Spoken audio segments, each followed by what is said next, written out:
Hey guys, what's going on? It's Jordan. Welcome back to the channel. Thank you for stopping by. So today, if you clicked on this video, it was because you were interested in this camera lens right here. I've done a video on it before, but we're going to go ahead and do a much better review on this.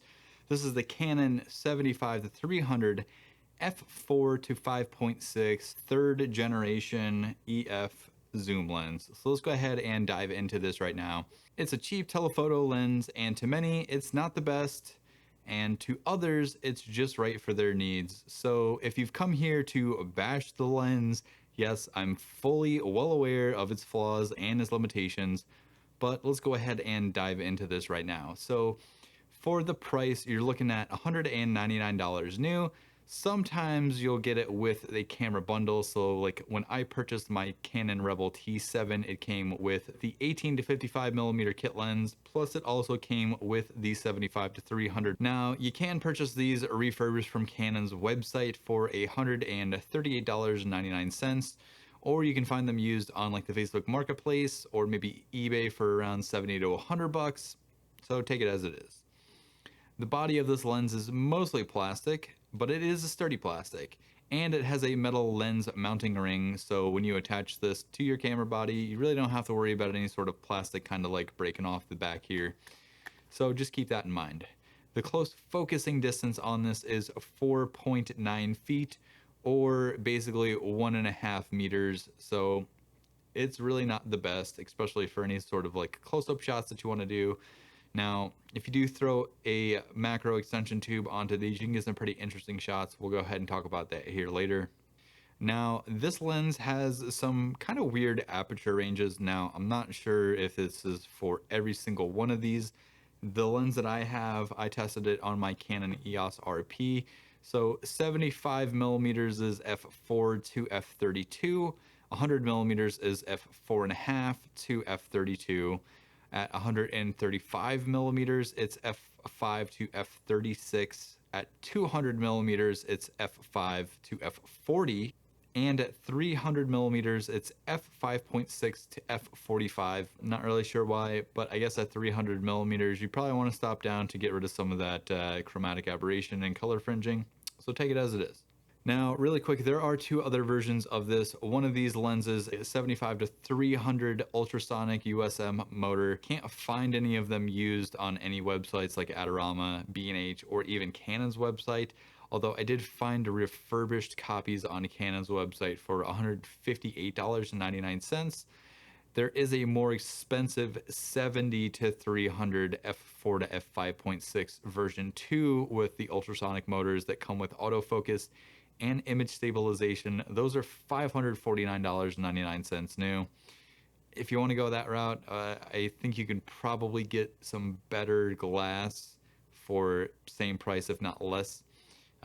For instance, my Tamron 70-210 millimeter. Now you're missing out on 90 millimeters worth of focal range, but you get image stabilization, you get autofocus, and it's about 400 bucks, 499, somewhere around there. So take it as it is. So as far as image quality goes on this camera lens, now at the longer telephoto range, this lens has some fantastic compression and some nice out of focus backgrounds. The bokeh, in my opinion, is smooth, maybe not as distracting as some short lenses in this same aperture range, like maybe a 24-70 or like a 24-105. Now, I know this is 75-300, but I'm just saying, as far as the bokeh goes, I find it kind of pleasing.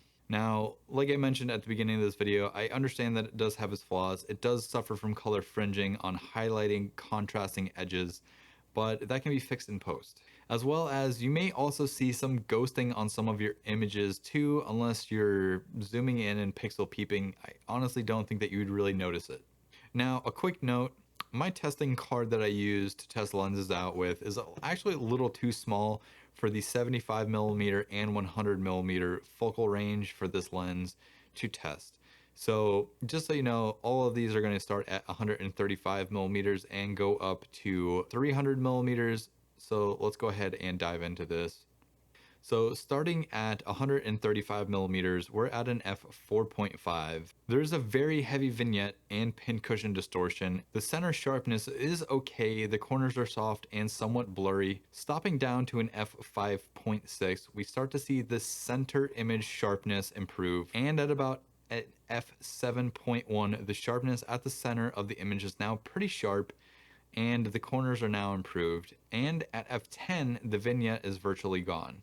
At f16 at 135 millimeters, the overall image looks sharp. Anything past this, you start to notice the image to get a little softer due to diffraction. Now, moving up to 200 millimeters at an f5, again, a very heavy vignette and pincushion distortion at f5, which by f10 the vignette is gone and the center of the image is sharp and the corners are still soft and blurry. At f14, the overall image looks sharp with a slight color fringing on highly contrasting edges, but oddly enough, at 200 millimeters at f36, the image overall is extremely sharp.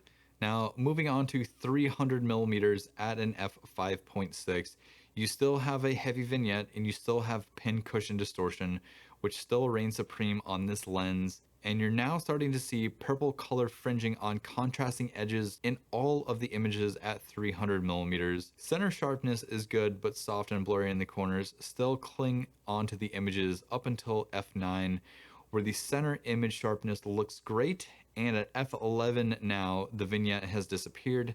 At f25, the overall image is sharp at 300 millimeters. So I don't know necessarily if this is going to vary, but like I said, I use a little testing card, and basically I set my camera up on a tripod. I set the little testing card up, and then I take pictures all the way through all the apertures, and these are just my findings. Now, is this going to affect all of your images outside while you're taking photos? Probably not. You probably will still notice some color fringing on highly contrasting edges, but just take it as it is. Now, as far as testing goes, color fringing and chromatic aberration with taking these images at 300 millimeters, I noticed at varying angles, the worst is between f5.6 and f10. And by about f13, you no longer see the purple or green color fringing. So just take that into consideration.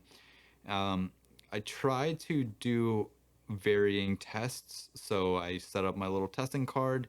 I set it up, and so I take one image that's kind of like a just straight flat, and then I kind of take like a book or something that has white pages with black text to get contrasting edges. And like I said, between 5.6 and f10, you're probably going to notice the purple and green more than you would at smaller apertures, so just take that into consideration. So my final thoughts and opinions on this lens. Now, this does have autofocus, it doesn't have image stabilization, so take it as it is. You're definitely going to need to shoot at a faster shutter speed and a higher ISO to capture images without getting a lot of motion blur or handshake in those, so just take that into consideration. This lens, for what it is, serves a purpose for beginning photographers. You can achieve great images with it, and even though it has its flaws, that shouldn't stop anyone from using this lens or even purchasing one if you don't have one. I would recommend purchasing this lens probably either refurbished or used, as I honestly, I just really can't justify the $199 price point on them new, but that's just my opinion. But some of my favorite images have been captured with this lens on my Canon Rebel T7, my Canon SL3, which when I had the Canon EOS Rebel SL3, my Canon EOS RP, and I've even used this on my Blackmagic Pocket Cinema 4K. And like I said, if you throw a macro extension tube onto this, you can create some pretty amazing results. You get some pretty amazing images with a macro extension tube, and they're relatively inexpensive. If you don't buy the Canon brand ones, I mean, yeah, I think there's Kenco or Ketco or something.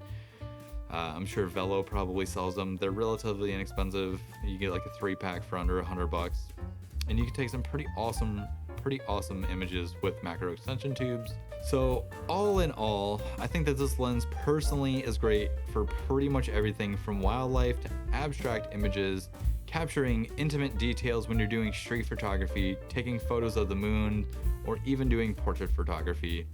So just take it as it is. This lens, like I said at the very beginning of this video, I already understand that this lens has its flaws. It has a little bit of ghosting on some images. It definitely has color fringing and chromatic aberration.